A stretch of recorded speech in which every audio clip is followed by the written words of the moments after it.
So in this video, I am showing you how to put the pockets on your Yokey Dokey tunic.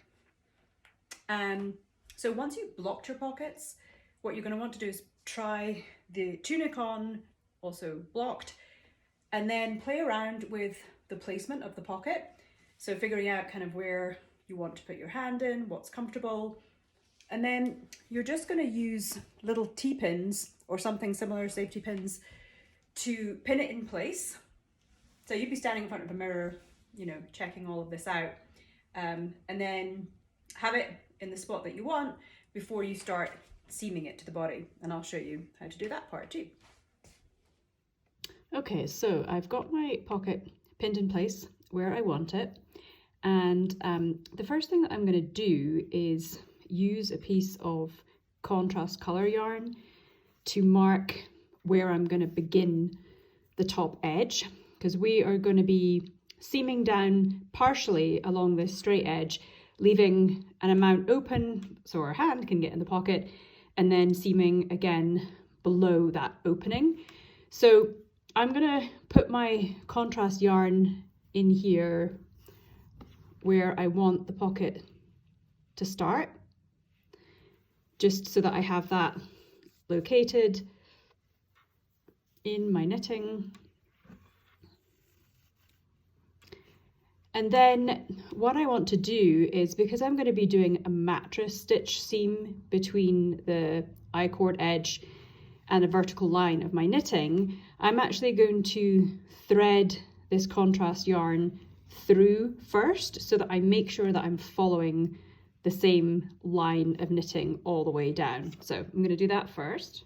So what I'm doing here is I'm following the same vertical row down, and I'm kind of going in between the V shape of the stitches.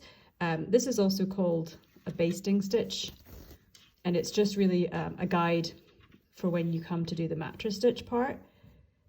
You know, it does kind of disappear a little bit in there, but you'll be able to refer to it as you're doing the mattress stitch join. So you're going to do that all the way down. Okay, so I have put that basting stitch in all the way down here, so I can see it, and that will be a guide as I work the mattress stitch. Obviously you want to use a good contrast colour to whatever the main colour is of the tunic. I've actually turned this upside down because I'm going to seam this direction first, leave a gap, and then seam the last part of the pocket. So I'm starting where the top, where I want the top of the pocket to be, and you're going to do mattress stitch down this vertical basting seam that you've placed, and alongside the edge, the straight edge of the I-cord part of the pocket here. So I just start by going into one of the first sort of vertical bars between two stitches here, and I'm obviously using the main colour yarn again here. So I'm going to pull that through, and then, you know, you're just going to leave a bit of a tail here, so that will all feel a bit loose for the first few stitches, but that's okay. So now I want to start picking up in the I-cord edge of the pocket here, and what I'm planning to do is kind of be going in about a stitch in from the I-cord edge. So again, I'm just going to go in, pick up a vertical bar there, pull that through, and you can kind of leave this loose initially, and I come back here, pick up the next vertical bar,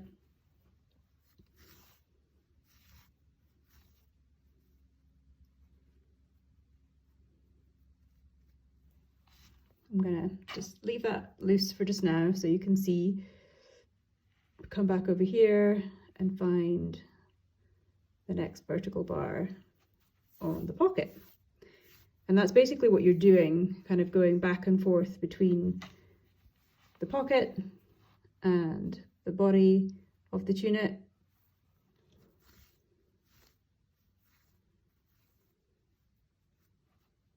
And those are obviously all loose just now. If I pulled them tight, it'll start to connect. And then, you know, you're just making sure that you're following that basting stitch line so that your pocket stays straight. And for the pockets, I'm going to leave about a 5 to 5.5 inch gap in the center here. So my pocket measured about 10.5 inches total vertical. So that means I'm going to seam for about 2.5 inches this direction. Then I'm going to leave a gap. I'll be turning this around so that I can then seam from the bottom up here to leave a gap there. And next I'll show you how to seam the curved part of the pocket onto the body.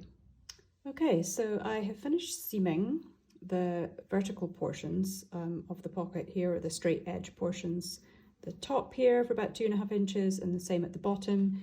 And I've left a gap of about 5 inches, 5.5 inches there for the pocket opening. And then I've also left these tails here as well in case I want to come back and seam more or take some of the seam out. And I'm just going to leave that basting stitch in place right now as well. Once I'm, you know, totally sure about the pockets being exactly finished, then I will just pull the basting stitch out. So the next part is seaming the curved section here of the pocket. And the first thing that you want to do is pin that in place so that as you're seaming, the pocket will lie flat. It won't get like bunched up in places because we're not following a vertical line the same way on this curved section. So it's pretty important that the pocket be smooth and flat and pinned in place. So I would recommend just, you know, putting in kind of as many pins as possible really on this section so that as you're seaming, you don't have to worry too much about the pocket getting bunched up. Okay, so I have a bunch of pins in place to make sure that the pocket stays relatively flat as I'm seaming it. I will just keep double checking as I'm seaming. So for this part, basically what we're going to be doing is working a running stitch along the I-cord edge of the pocket. So again, as with the vertical seam, I'm going to make sure that I'm going in kind of one stitch in from the edge of my I-cord. And the main thing about this is you need to be very sure that as you work this running stitch, you're catching the fabric of the body of the sweater so that you're actually attaching the pocket. So I've gone in, caught the body of the sweater, pulled that through. This is my first stitch, so just be careful to leave a tail there as well. So going in and coming back through, making sure you've caught the actual tunic. And you're basically just going to work your way around with this running stitch and take your time with it and double check, like I said, to make sure that the pocket is continuing to lie flat, not get bunched up or anything as you work it.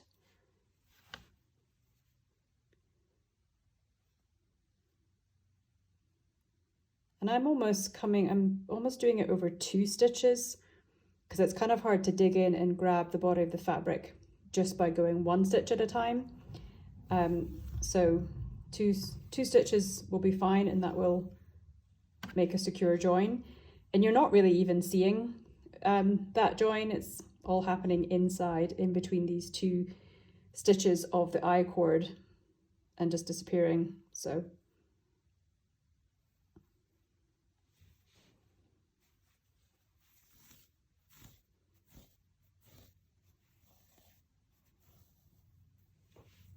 Okay, so now that's that pocket all seamed in place. I probably would give it another little steam block or something after, but that one is essentially done. So you just need to make sure that when you put the other pocket on that you're really making sure that it's going in the same place on the opposite side. So when I started this pocket, I figured out kind of where my side seam was by finding my increase stitches, and that way I'm going to be able to locate the other pocket at exactly the same depth down and also the same distance from that side seam. So yeah, that's it.